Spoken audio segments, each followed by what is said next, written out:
Good morning, nobody. Welcome back to CrimsonCast, our weekly podcast channel. Mark, do you want to introduce your friend? Because we have a guest with us this morning. Yes, we do. Dante, you want to say what's up? So, my name is Dante, or my online name, I guess, Danzae. Fancy. I'm a small Twitch streamer. If you want a shameless plug, twitch.tv/Danzae. I'll leave a link. Other than that, I don't really do anything. All right, I'll leave a link to his Twitch in the description. Or Skeeby. I'll tell Skeeby to do it.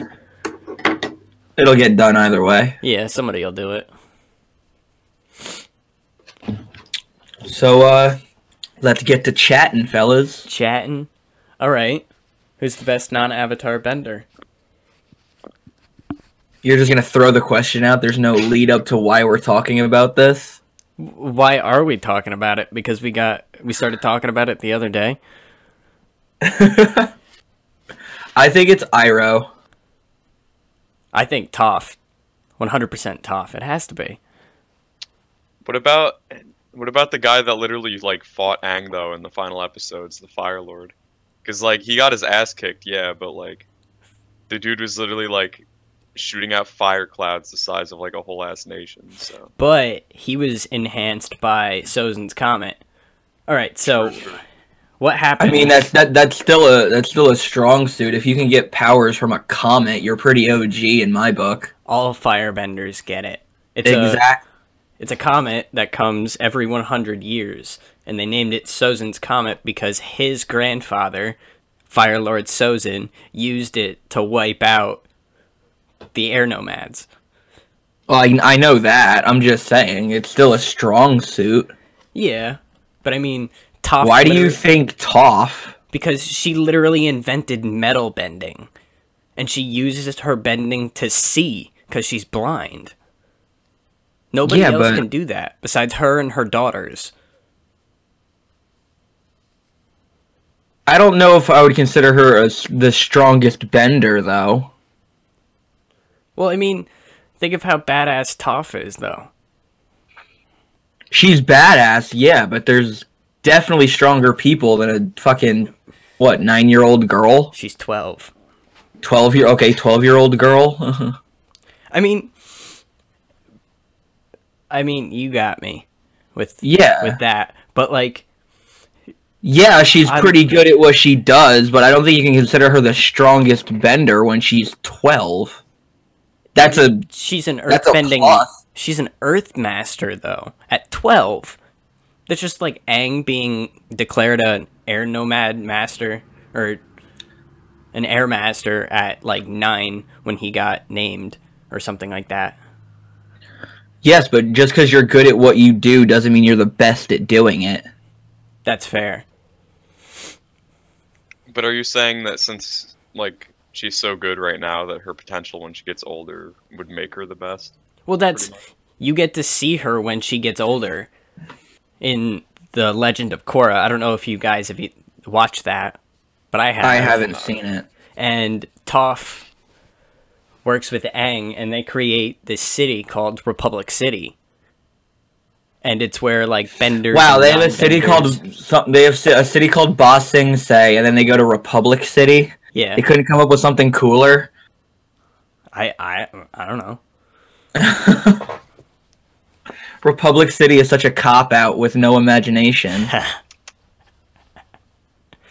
It's just like, oh, you're gonna have equality, name it Republic. But, like, she invented metal bending. She's literally the reason that's a thing. And she taught other earthbenders metal bending. I don't think that's...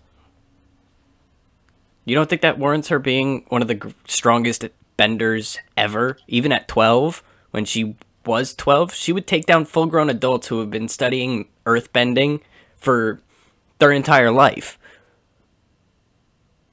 Well, didn't her being blind make her better at it in general? Yeah. Wasn't that like a plot point? Yeah, it's. I think it was on the basis of if you lose one of your senses, one of your others, gets stronger. Yeah, and earthbending was her sense that got stronger. To move on to a point we were going to make, I think the strongest bend ability is definitely water. Yeah, I can see that. Fire might be the most destructive, but when you can make somebody's blood and control somebody's blood, if you're good enough, that is, like, metal as fuck. Well, that's... I did a lot. You can control people. If you're a waterbender, you can literally control people. Yeah. But that's... At the same time, I think... Think of how destructive floods are, and how destructive water can be. Yes, fire is what you think of when it comes to the most destructive in universe, because they're seen as the enemy. But I think water bending is definitely probably one of the strongest, better bending abilities.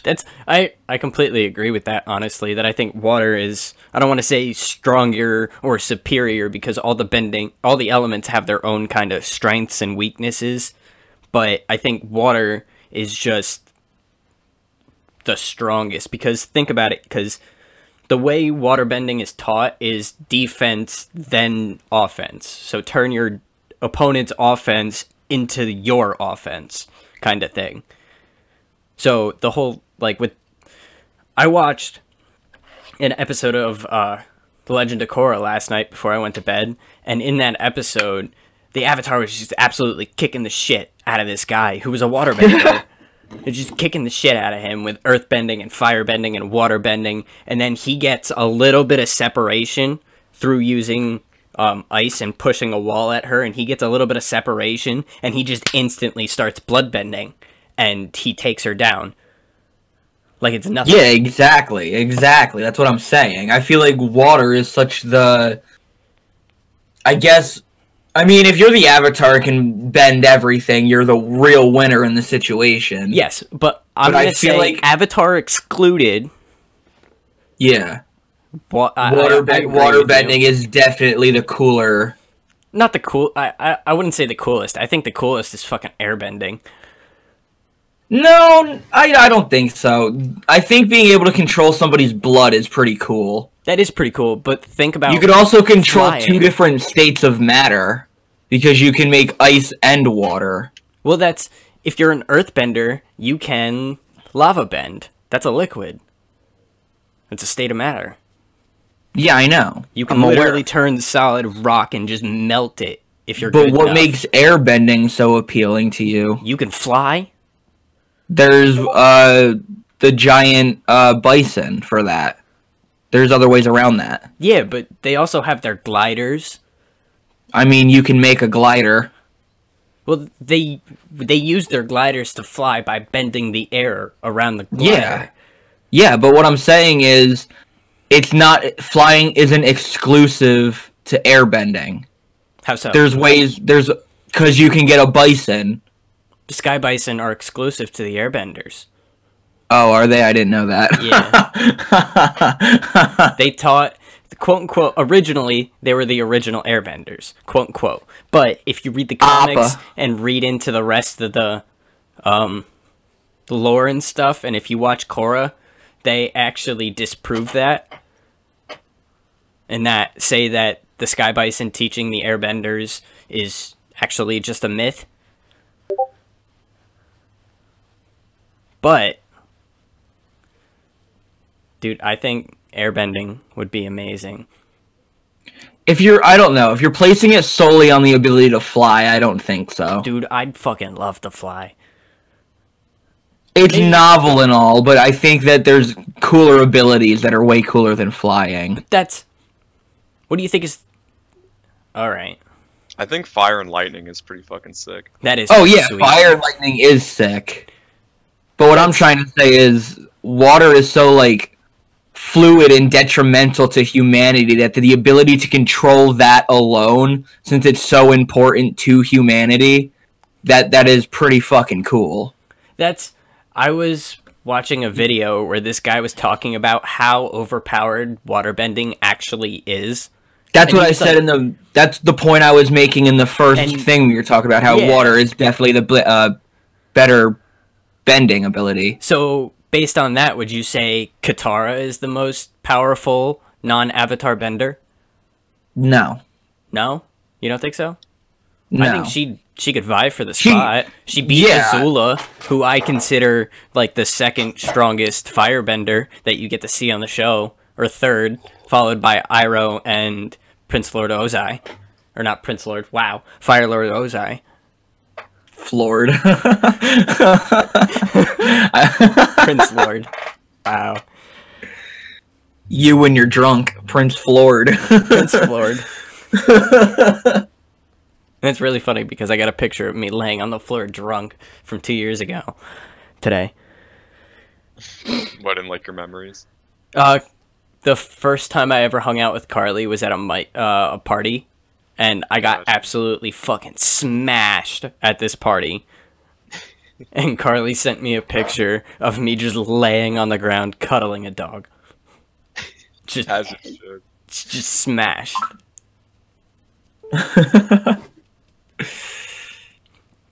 But so back to the matter at hand here. Strongest non-Avatar bender. You need to defend Iroh, because I want to hear that, because I think you could potentially be right. I take the form of power as wisdom. I believe that the ultimate form of power is wisdom. Okay. So I'm choosing Iroh not due to physical strength, but mental and teachability. He's such an iconic teacher for the show. He has so many wise views and things he teaches that I think he's ultimately the more powerful, wisdom-wise. Well, I'm gonna say I only stood by Toph because You're cutting out, my guy. Oh, I'm sorry, but am I good now? Hello? Hello? What happened? You're cutting. What? You cut out a bit. I cut out a bit? Am I good now? Yeah. Okay. But I only picked Toph because you went with the Iroh, and I do think Iroh is the strongest non-Avatar bender solely because of his connection to the spirit world. Because that's what I'm saying. I take power as wisdom. Yeah, but he's the only person that you see that's not the Avatar or an airbender who can freely pass himself into the spirit world. Yeah. He's the only character you get to see. And the song he sings for his son. That was such a sad episode. I saw the video of it recently on iFunny, and I wanted to cry. I showed that video to my mom where he was walking up the hill where he's singing the song, and then he says happy birthday to his son, and my mom started crying. So, but also, Iroh, do you remember when he gets imprisoned and then he breaks out of prison? Yeah, and he's like buff as fuck. He's buff as fuck. And the one guard, like Zuko comes in to come rescue him, and he's already gone. And he talked to the guard, and he was like, "Where did he go?" And he was just like, "I don't know."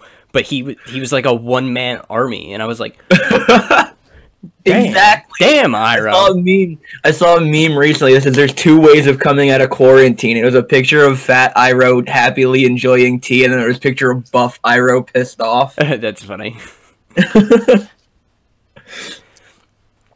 But I do agree with you that I think Iroh is the strongest non-Avatar bender. Because obviously in the show, Aang is the strongest bender because he's the Avatar. Yeah, it's meant to be. He's the chosen one, blah, blah, blah. Yeah.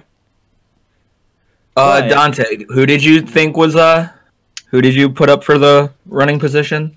I just said the Fire Lord, but... Fire Lord Ozai? Which, I mean, Fire Lord Ozai, he can lightning bend. Which is a very secluded power. Royal. What? He's also royalty, isn't he? Yeah. Yeah. But you don't really see much of him, though, do you? Besides, like, the final few episodes. I mean, a little bit in Season 2, you get to see Zuko's backstory before he joins Team Avatar. And best story arc in cartoon history. It's the best story arc, I think, in TV history ever, is Zuko's story arc.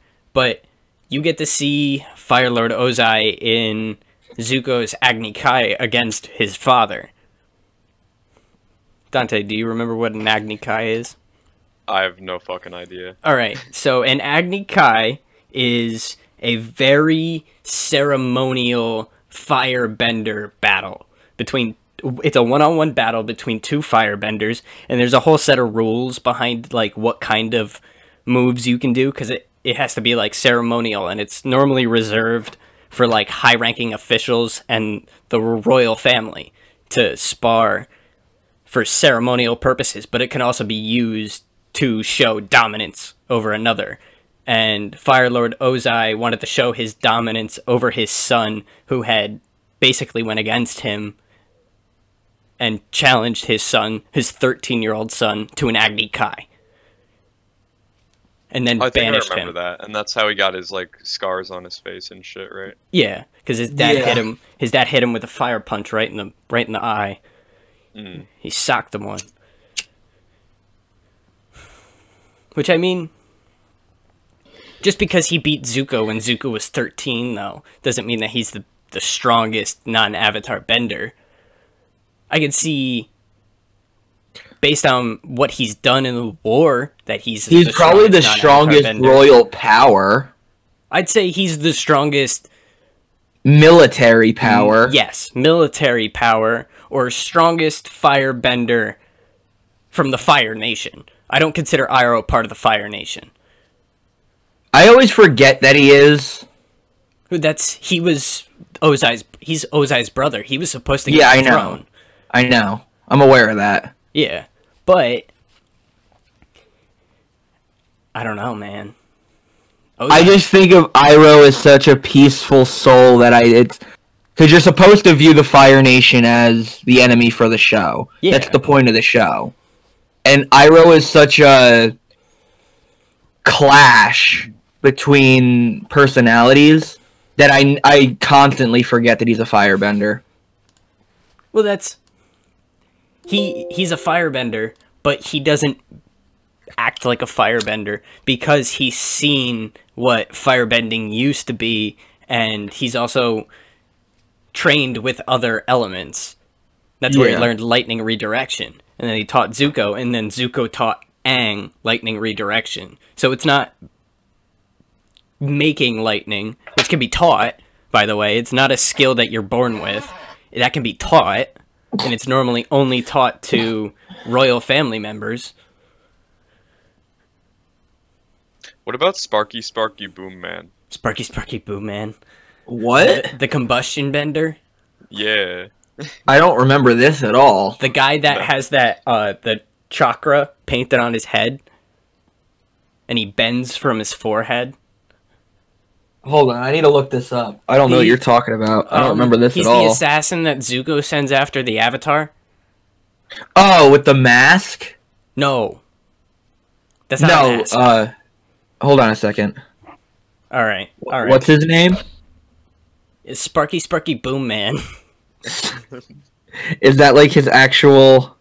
They don't give him a name. That's the name Sokka gave him. That's what Sokka gave him. That's the name Sokka gave him. That's great. Oh, this big beefy dude. Yeah. No, I don't remember him at all. He bends fire. He's a firebender, but he doesn't bend fire in a conventional way. That's actually a good point, Dante, where he could be the most powerful non-Avatar bender because he can literally make things explode just by inhaling sharply and releasing the energy through the chakra. He's got like a shockwave coming out of his head. Yeah, that's... Well, I don't remember this guy at all. Your fire chakra is in your forehead. Or the fire chakra in their universe is in their... You look up this guy's name, and there's just a bunch of pictures of Drake with the chakra painted on his head. That's funny. No, I don't remember this guy at all. Do you remember when they went to the Western Air Temple? Which was the guy that was wearing the mask? Amon? No. That's from the Legend of Korra. No, maybe it was it Zuko? Zuko was the guy who wore the mask. The blue spirit. Yeah. With the swords? Yeah. I mean, he's not a bender. You don't get to see the blue spirit bend, even though it's yeah, I know. It was just a memory that popped into my head. But that's actually a good point. But that's actually good. You don't get to see in Avatar combustion bending kind of develop. You get to see it in Korra because there's a couple other combustion benders, but it's kind of dangerous, so they consider those people who are born with that ability criminals, and they lock them away. I mean, if I can make shit explode with my forehead, I'd probably be locked away too.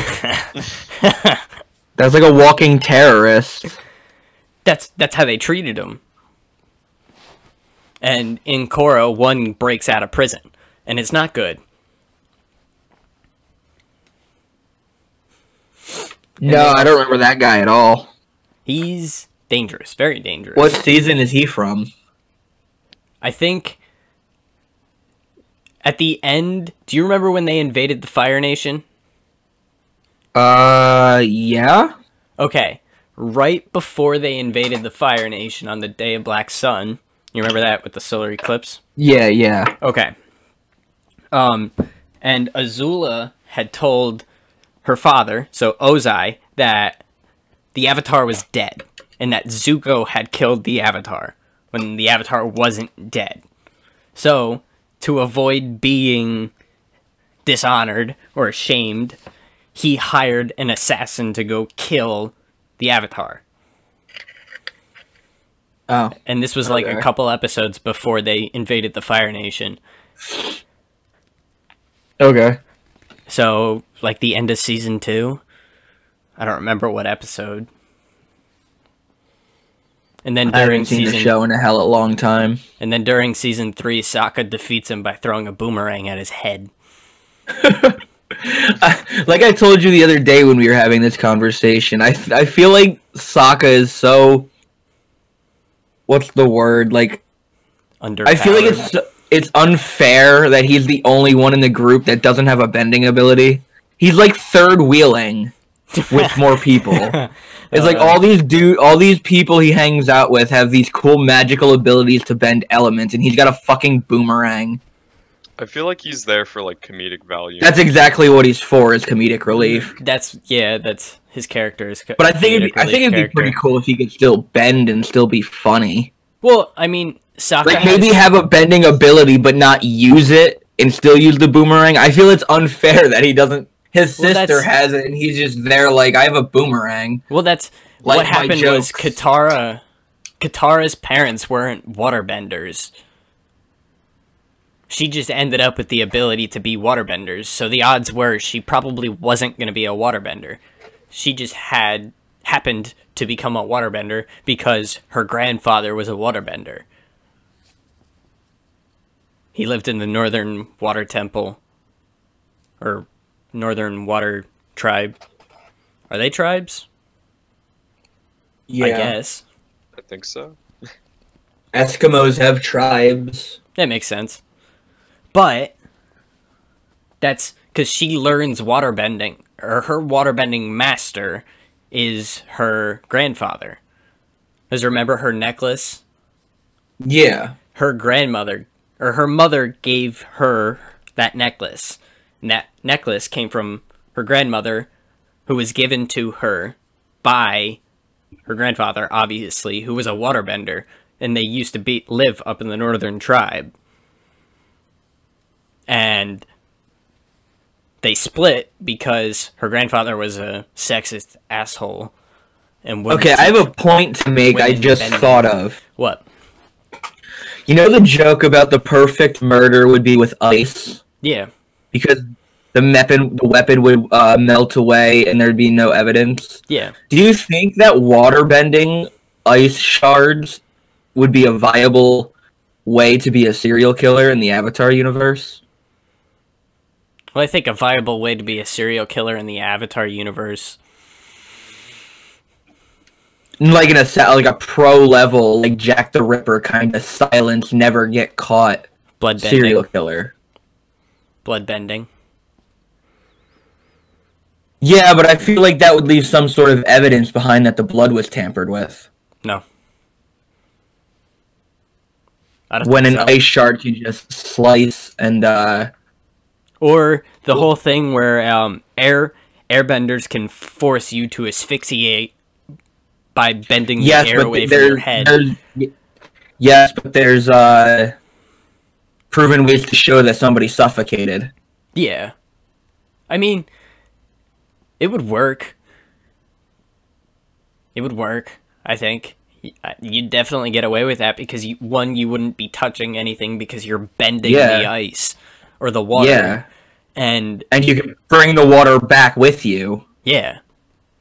You can, like, keep it, like, even if you're in a place that has no water, you can keep, like, a satchel with a flask, take it, make it an icicle, like, throw it through the person you're, you don't even have to throw it. You can just use your bending to force it. That's what I meant. Okay. Was, like, they bend it, turn into ice, and they throw it still, technically.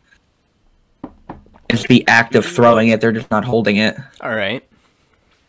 Can you technically, like, get away with that with any element, though, of bending? Because, like, if you're in the nation that uses that, like, style, then technically they couldn't narrow it down and figure out who would actually do it. That's fair. Say you're an earthbender in the middle of the Earth Kingdom, you just take a sharp-ass rock and just use your earthbending and throw it at somebody and stab them with it. Like, I'm not saying in the same tribe as you, I'm just saying in general. I think the most effective way to do it would be to not get caught would be with an icicle as a waterbender. Yeah, because fire leaves behind scorch marks. Earth will leave behind, like, particles because it's solid. Yeah, but at the same time, you never touch it as an earthbender. So they'll be able to tell that it was an earthbender, but they won't be able to tell who. And it's not like they have fingerprint technology in Avatar. Yeah, but think about not doing it in the Earth Kingdom, though. You're the only earthbender in, say, a Water Kingdom, and somebody ends up dead, but there's Earth remnants because of it.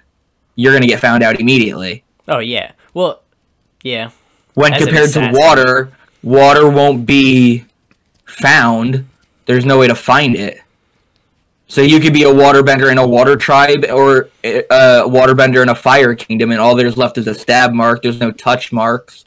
They'll know that they were impaled, but they won't know from what, from who, and how. What about that woman who was using her bloodbending to kidnap people? In the Fire Nation. I feel like the ability to control blood would leave some sort of visible remnants within the body. Well, that's like before. Think about the act of boiling. If you could get somebody's blood to boil, that heats up. There's going to be burn marks within the body. Yeah, but you're in the fire. Say you're in the Fire Nation. A firebender. Why would the fire be inside the body, not outside the body? I don't know, because they set them on fire. I don't know. But why would the outside of the body be unscorched? I don't know. That's not how fire works. You don't cook from the inside out. I mean, I don't know. That's what I'm saying. I feel like water is the definite. There's other ways to kill people than just boiling their blood with bloodbending, though. No, I'm aware of that. I'm just saying. I feel like the best way to do it would be ice. Like, there's a character in The Legend of Korra who uses bloodbend. He's a waterbender that uses bloodbending to take away people's bending. How does that work? He's a quote-unquote equalist. He's basically a terrorist. He's trying to get equality for the non-benders. Okay. And he claims that he's a non-bender and that his father got killed, or his family had gotten killed by a group of benders trying to steal stuff from them. And that's why he's a vigilante. Kind of, but he's a terrorist. He's a terrorist. But he lies to his people. He doesn't use waterbending at all. He is a waterbender, though.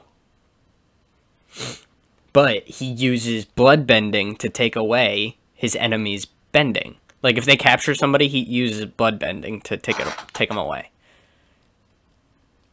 How does that work, though? What does the blood have to do with their bending? He probably does it to block their chakras of some sort, like that, something like that. Oh. Like a blood clot? Kind of. Remember when Aang's chakras got blocked? Oh, when he got zapped in the back by Azula? Yeah. Then they came back and he was like ultra fucking Terminator mode. When he was fighting Fire Lord Ozai. Alright. In lieu of not making this whole podcast about Avatar: The Last Airbender, would you like to switch to a new topic? I was going to ask one more question about Avatar. Okay. If you were a bender, what element would you pick? Ooh, I think I fairly established my argument against water, but honestly, I think firebending would be the most fun. What about you, Danzae? So it's a tie between fire and water. What was that, Danzae? I said I agree with fire. I think it's just overall the coolest. I'd be an air nomad. Is it still only on the ability to fly? No.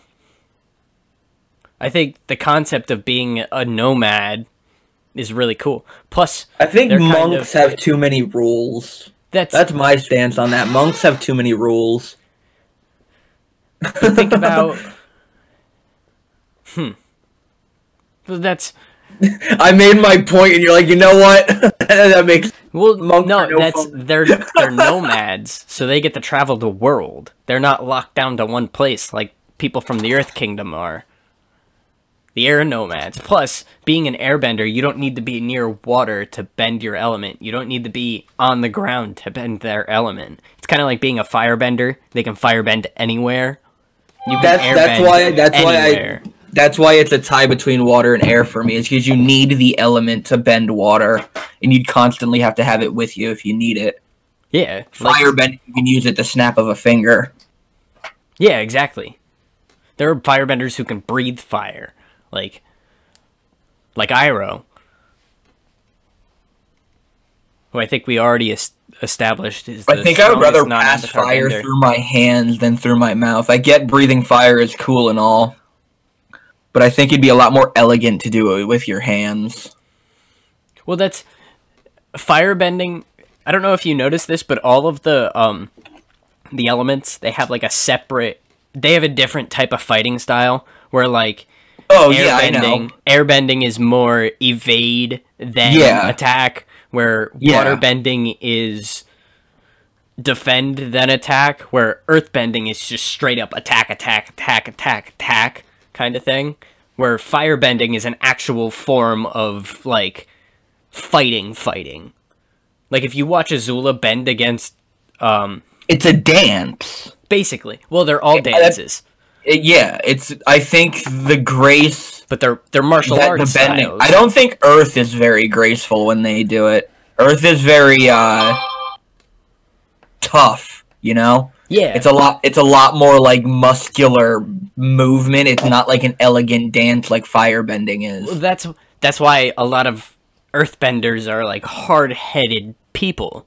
Like The Rock. The Rock would definitely be an earthbender. Yes, he would. Just his name alone. But I'd be an airbender. Solely because I want to be a nomad now. I mean, you can... Just because you're part of a tribe doesn't mean you can't up and leave. You can be a nomad for anything. Well, yeah, but the whole air nation is built on being a nomad, not staying in the temples and going and living wherever you want and traveling the world and seeing these places and helping people, because you're like the airbenders are more spiritual than everybody else, so they're like they're monks. Yes. So they I feel like they're there to help everybody. And also, if you think about it, what was the Fire Lord's first move when he went to go start a war? To go fight the airbenders. To go take them out, get them off the map, so that he doesn't have to worry about them, because he knew that would probably be an issue. Because fire needs air to breathe. Well, I think it's because the airbenders are just the strongest overall benders because of how spiritual they are. All right. Let's change the subject. Yeah, let's move on from Avatar here. We've been on this subject for about 40 minutes now. Yeah, and we're adults talking about a show from our childhood like it's a debate for the fucking debate team. All right. Next we're gonna start getting lawyers in this situation. Next on the list is aliens. So, how about them UFO? Danzae, have you seen those videos that the Pentagon put out? I have, and you know, I'm all for it. I don't know what to think. And they don't specifically say aliens. They just say. I was gonna say, I feel like everything gets misconstrued when people say UFOs. They immediately think alien. UFO, yeah. A flying object that they didn't. It's not a registered object that should be flying. It could be a homemade drone. I'm not denying it because I don't think that it's a strong, like, I don't believe we're alone in the universe. It's a very hard thing to believe. I just wouldn't be surprised if there was aliens. I wouldn't make a big deal about it. I'd be like, oh yeah, well that makes sense. You know, we've been saying it for years. I don't get why people deny it though. Like, there's no need to because religious people are insane. It's not a religion thing though. It's more of like. The odds are, how many planets are there? Actually, you'd be surprised about how much religion is behind the fact aliens don't exist. Most religions want you to believe that God created the Earth, so why would there be other life on other planets? Because to turn their argument on them, because God created them too. My argument for religion is, why does everybody make a big deal about it? Because what if we're not God's, like, main project? What if he does something else? Like, why are we God's, like, thing? What if we're just, like, something on his mantle he looks at from time to time?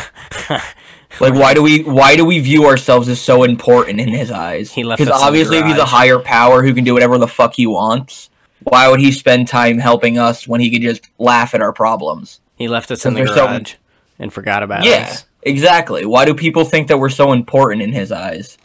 I mean, I believe that aliens exist. And aliens meaning any source of life. I don't believe that they don't exist. I believe they exist because aliens meaning any form of life. I'm not saying intelligent life, any form of life. So bacteria, plants, insects, tiny microcell, or... Yeah, any living being. Yeah, living... Plants I would consider... alien. Yeah, so would I. The plant is a living thing. Yeah. Danzae, you have any arguments here? I feel like we're leaving you in the dust. I mean, no, you're pretty much hitting everything. But, what's it called? Back onto the videos that were released, and what one of you mentioned about the, like, the object being, like, a man-made drone or something. Yeah, it could be. Well, the one video was released from 2005, and drones weren't even, like, a relevant thing in 2005. So then the question goes to, then what the hell was it in that, in that specific clip? Well, I haven't seen the clips. I've seen pictures and images, so I don't know the full story behind it all. It's just been popping up in my feed lately. I'm not saying that's what I think it is. I'm just saying that's what it could be. Yeah, I got you. I'm just saying, like, in my mind, I'm using the word drone lightly because it's a term that's more familiar nowadays, but a man-made flying object. That's because I'm saying for 2000. What? Well, we had fans in 2005, didn't we? I feel like somebody would get the idea that fans propel you if they're strong enough. Yeah, but if you saw it, it's like a UFO shape too. Yeah, it's a weird shape. It's flying in like the most weird. That's the one that turns sideways, right? Yeah, like. Like I said, I'm not saying that's what it is. I play devil's advocate with everything. I like to see both sides of a situation. So that way I don't overreact when one of the sides becomes correct. Like, analyze both situations. That way you're cool with whatever comes after. Mm-hmm. Like, it could be aliens. I don't care. It doesn't change my life none, really. Unless they start attacking, you know? Yeah, I mean... If anything, it would put us more at peace knowing there's other life in space. Yeah, but it I would mean, show we're not alone. At the same time, I feel like there's going to be the people that are like, well, if they've been here, why haven't they reached out to us? Why would they? We suck. They probably see the coronavirus happening and it's just like, nope, go the other way. If I was an alien species that is intelligent enough to observe what we're doing down here, I would see what a train wreck everything is being and be like, well, we're not going to go there. I saw a meme this morning that says, I like to think of the Earth as like the Australia of the universe. Like, there's these other intelligent, like, space planets out there, and they just view us as a bunch of fucking reckless animals. It's funny. But, like, I'm not gonna deny that aliens don't exist. I believe that they do exist, and that they've been here before. I won't be surprised. I wouldn't be surprised either. But at the same time, I don't think they're intelligent either. Like, when I say aliens, I think it's like... Probably like bacteria or plants. Yeah, like a bacteria or like a plant or an amoeba living in some exoplanet ocean somewhere. That there's any intelligent life out there at all? There's a chance. There has to be. It depends on what you consider intelligence. Like, where do we draw the line when something becomes intelligent? Well, yes, but where do we draw the line on something being intelligent? Because an animal could be really intelligent. I consider dogs intelligent. Yeah. Well, I mean, like, intelligent, like, on our scale, where they have, like, civilizations and shit like that. Well, that's... And, like, so what you want is proof of a... Civilization. Maybe not humanoid, but a civilized. Not like intelligent, civilized. Like, yeah. Because you could be... Because you could be, like, we had civilizations during the quote-unquote caveman period. Yeah, like, so I feel like finding cavemen in space would be just as interesting as finding a fucking deer species in space. Yeah. I think it's very plausible that there is, like, an advanced, like, alien race, like, on a higher level than us. Really? Because I like to think of all the movies showing aliens being so futuristic is so, like, cliche. Overdone that I feel like thinking of an alien species as archaic would be a little more interesting. Like, imagine an alien species going through a medieval era, but on an alien scale. Tell me that wouldn't make a cool fucking movie. That would make a great movie, but at the same time, if they're coming here, they're definitely advanced. More advanced than us. I'm saying we find them. I have a feeling we're not going to find aliens for a very long time if we have to go together. I'm talking, like, hundreds of years. But I saw a good counter argument on Twitter that said if there was an alien race that was advanced enough to find us, wouldn't they have the technology to not be seen, and then we wouldn't pick them up on, like, radars and shit? Exactly. It depends on if they understand the meaning of camouflage, I suppose. Well, if they're that advanced to the point where they could travel to different planets, like... Yeah, but think of a planet, like, think of how we find out what things are. We thought of these things. That doesn't mean the life that they live is going to be the exact same. They might not discover the exact same as we did. Their physics might be altered compared to ours. It's also quite possible that if there are other intelligent life forms out there that are studying the universe at the same scale we are, that they haven't discovered our planet yet. Yeah, exactly. That's what I'm saying. It's interesting to think of an alien race being more archaic than futuristic. Yeah, but because we always think of them being chrome, shiny, technologically advanced, when really maybe they're in the same, like they're on a timeline like we are, where they're trying to advance just as fast as us. Yeah, maybe the universes.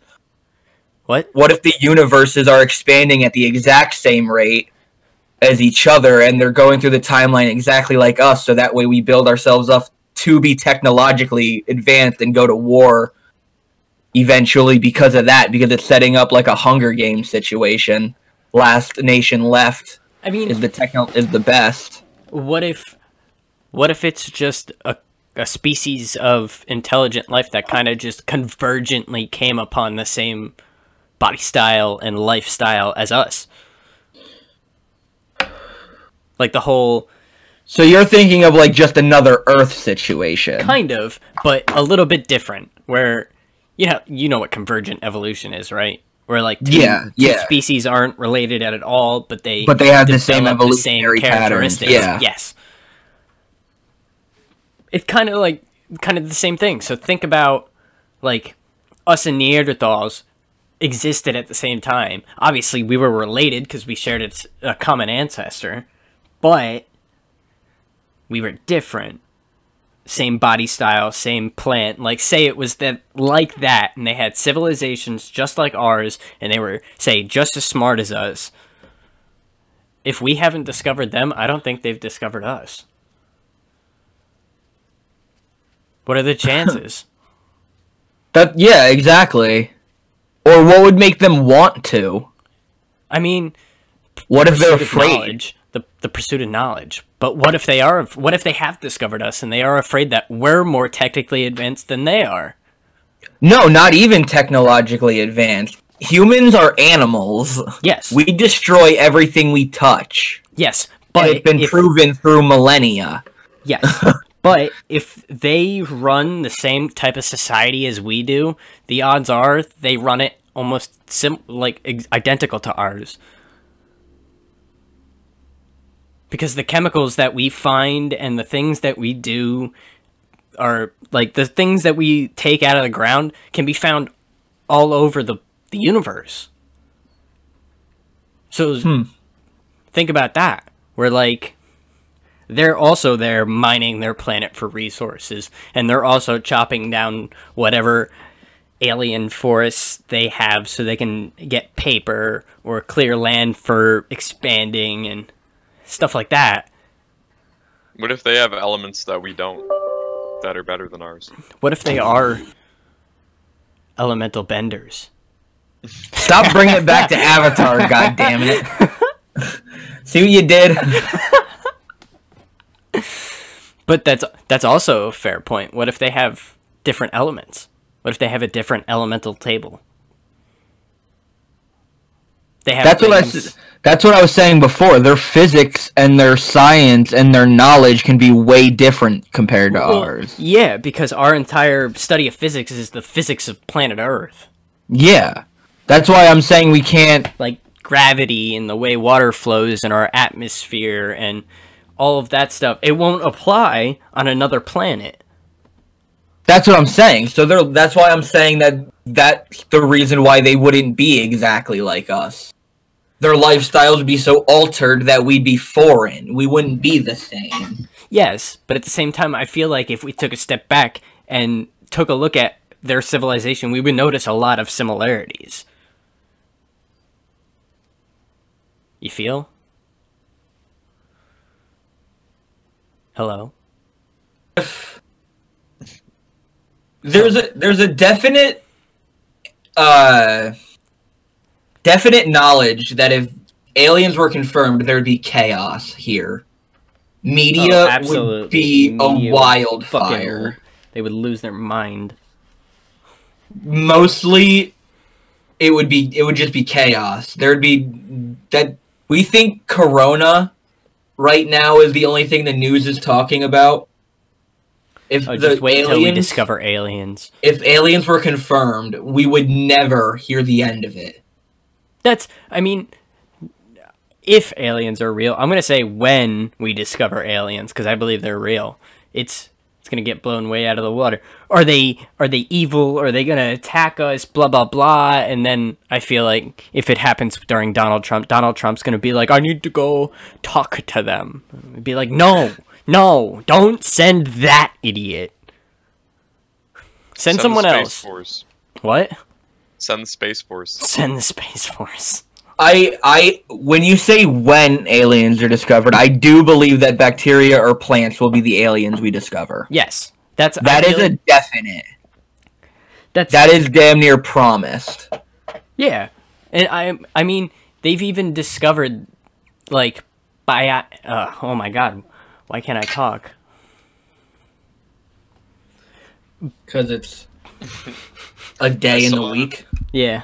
Thing that said that Jupiter's moon, I think it's Jupiter's moon, Europa, under the ice, it's like literally all water. Like more water than that's on Earth. So yeah, that's they sent NASA sent a drone to go there to try and gather some of the ice to see what's in it. Because if you think about it, that's where life on our planet started, was in the water. And it started with single-cell organisms just floating around doing their osmosis thing. What if Europa under the ice is just a bunch of like fucking sea life and shit? Like, have you guys seen Subnautica? Yeah, like I love Subnautica. Yeah, like what if Europa is that? Like a giant water planet with like... We still haven't seen the bottoms of our oceans.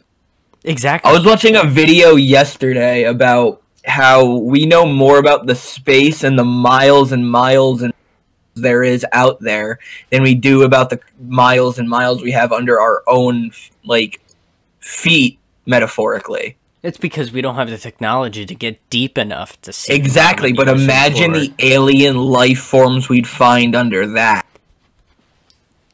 Like the bottom of the Marianas Trench? Yeah. We've never been there. Imagine the life forms we'd find. It's pretty impressive. Alien-looking life forms. Because fish already look bizarre when they get deep underwater. Imagine the deepest parts. I can see it. The true void of the ocean. Yeah, I mean, I feel like we should be focusing on our own planet to begin with anyway. Like, because I'm always a big fan of, even to a person, focus on yourself before you focus on everything around you. I would think that we should be putting more funding into ocean science and space. I think ocean is a little cooler. Space is cool and all, but... We don't have it all. Like, NASA is a whole, like, basically branch of the government. Yeah. We should we're not funding a... Yeah, we should have a thing for oceans. Because we should just have a thing for Earth, period. Earth. Like, this is a section of government-funded individuals who are going and exploring the planet. No matter where it is, on Earth, geologists, marine biologists, like, everybody. Because NASA's full of aerospace engineers and pilots and all these people, and normal engineers, like, all these people who could be putting their talents towards helping us discover things on Earth. Like, the people who invented spaceships can also invent a submarine that probably get to the bottom of the Marianas Trench. Yeah, right. If you can make stuff that can survive the void of space and re-entering our atmosphere, yeah, you can make something that could withstand the pressure of miles of water above your head. Like, why haven't we been working on this? We need another Elon Musk, but an Elon Musk that likes the oceans and not Elon Musk is an alien, that's why he's not focusing on the oceans. He's focused on trying to get back home. I feel like we should be focusing on our oceans mostly because we're promised life underwater. Like, we're proven to come across find life. Anything out in space. Yeah, we're just looking for nothing, hoping to come across something. Have both of you played BioShock? No. I think I played maybe a little bit of it. Okay, so BioShock, they have underwater cities. The one is called Rapture, and it's literally like literally just an underwater city, and it's super fucking cool. How would you feel about that? Like, is it like discovered Atlantis? It kind of like Atlantis, yeah. Are we talking like open underwater or like in a dome situation, like Sandy from Not in a dome, but like buildings. Just open water, like there's no separating water for air bubble. It's just open water. Yeah, city. It's open water, and Well, there's tunnels that like lead from like building to building and whatnot. Oh. And then you can take like So it's like a stronghold underground. Yeah, kind of. Oh, okay. I mean, or even the Atlantis vibe, like where it's all open. I mean, that would open up the opportunity to discover. Well, is it inhabited by intelligent life forms or not? That's the whole thing. Well, if he's Bioshock, going, people live there. yeah, if he's going for what he's talking about, he's talking like a vault situation from Fallout, just under the water. But yeah, underwater. Okay. But like fancy, like the architecture is like really fancy, like high end, like rich type, you know. Like I think that would be interesting. City. That would be interesting. I wouldn't move there. Fuck that. I'd go on vacation. Me too. I'd hide away from the nuclear fallout in one. I'd be down with that. Dante said he's gotta leave. And he said thanks for having him. Alright. So, it's just the two of us. Yes. So, you know the Disney movie Atlantis?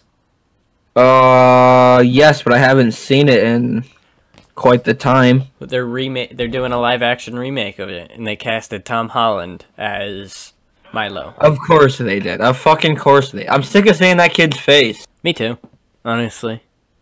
I mean, he's the most recent Spider-Man. What the fuck is that meme you just said? What the fuck? Nut nor shitter. Escape on the pitter. Alright. That's great. Ugh, I don't want to go to work. Work's gonna suck. I gotta find my eyeliner. So, thank you guys for watching. Like, comment, subscribe for more. Go check out our last podcast on a bunch of different topics. I don't remember exactly what we talked about. Avatar, Aliens. No, that was this one. Oh, last one? Yeah. GTA, we talked about a bunch of GTA. We talked about a bunch of Minecraft. Oh, all right. Some music. Yeah, we did a lot of gaming, pitter chat shit. I can't talk. Go watch our new Minecraft series, Minecraft Mayhem, Nether Edition. Episode 2 should be out soon, I believe. Hopefully. Tomorrow or Friday. By the time you're watching this, it'll be in the process.